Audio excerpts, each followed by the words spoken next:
I both knew how to cook. I had a foundation in the culinary fundamentals, and I was also broke again. So hence came a few more books down the road. Well, what no. came first, the chicken or the egg? How many times have people asked you that question Well, here's recently? the thing. What happened was I couldn't sell another book. Right. So I said, hey, I know how to cook. I'll get a job as a cook.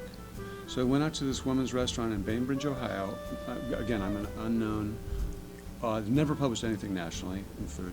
And her name is Susie Heller. I knew she was well connected with chefs, and I thought she'd get me a job at the best kitchen in Cleveland. She looked at the catalog copy for Making of Chef, which was due out in a few months, and my other book. He said, God, I'm working with Thomas Keller at on his cookbook, and we're looking for a writer.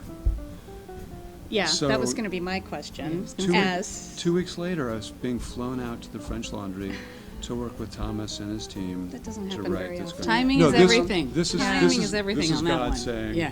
you're going might here. be doing this. Okay, I know you want to write novels. I know. But for now, you're going to write about food.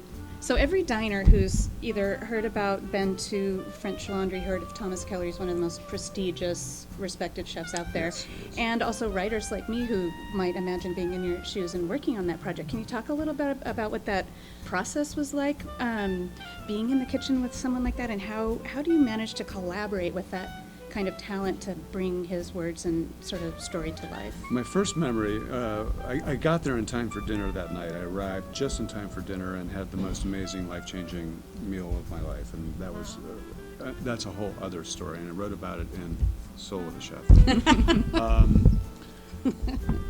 My first memory of working with Thomas on his cookbook was I'm hanging out in the kitchen, because that's what I hang out in kitchens and take notes and watch and observe. And I said, Chef, why are you seaming out that tuna? He was seaming out, taking the membrane out between the layers of muscle in a tuna for some sort of chopped tuna preparation. And he scraped some of that membrane off his cutting board and held it to me. It was sort of like dangling like saliva off the end of the knife. Most appetizing. And I don't, I'm from Cleveland, I don't eat fish. And so, let alone raw fish membranes. I was like, okay, I understand. like a dare? Chef. Yeah. He said, eat it. I said, I understand. And he said, eat it. And I ate it. And it's a lesson I will never forget. You don't want something in your food? Remove it. You don't want somebody to eat something? Got it. Remove it. And so that was how I put on whites and worked beside prep cooks, prepping, talking with people. I interviewed purveyors. I just hung out at the French. I bussed tables. I hung out there. I reported the cookbook. In fact, I first wrote it in third person. Interesting. And then the publisher asked that I write it in Thomas's voice. And so we changed it, and that worked, and that was the right decision. And that's how I did it. I hung out. I said, and it was hard because I was like, what am I doing out here? What are we trying to do? I said, Thomas, what do you want this book to do? And he said, I want it to inspire people. And that was kind of the basis of all of it.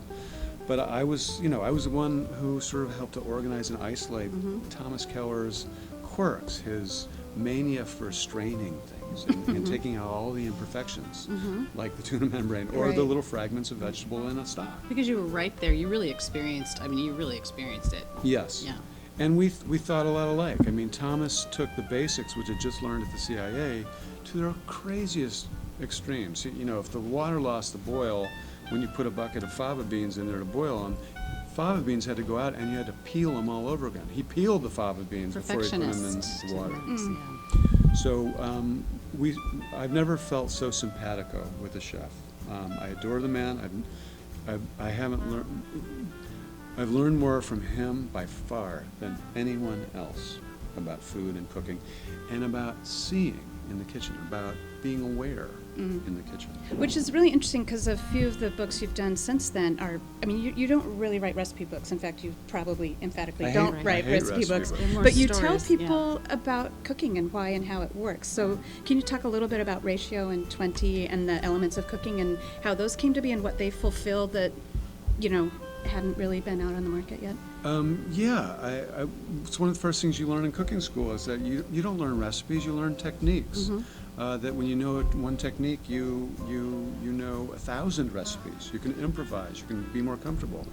And so that's what I realized that before I went to the CIA. I said, God, recipes aren't the thing. Chefs don't use recipes, they cook. So what do they know that we don't? What they know is technique. A lot of stuff. What they know is So they know if ratio. they add this to that, it's gonna do Yeah. this, right? A little bit of chemistry That too. a ratio is a proportion of ingredient. Recipes aren't this much and this much and this much. They're proportions of ingredients. So I wrote ratio. It says bread is basically 5 parts flour and 3 parts water. Little salt, little yeast, but basically that's what it is. And then a pancake batter is equal parts liquid and half as much egg, and that will give you a batter, that kind of thing. When you know that, you can do all kinds of things in the kitchen. 20 techniques. Hold that.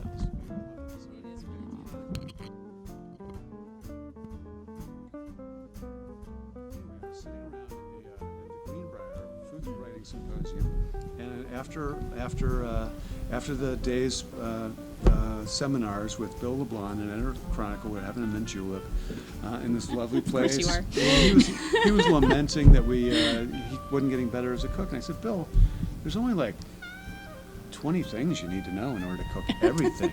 And that's 20. And he where looked it at me and came said, from. That's a book. And I'm gonna read that book as soon as we leave here. go. We're gonna see if it works. I'm gonna try all I'll 20. test you. I'll test you over the Okay. course. So, we're sort of awash. We're awash in a sea of recipes. We don't need more recipes. Okay. We need technique, and that's what I'm all about.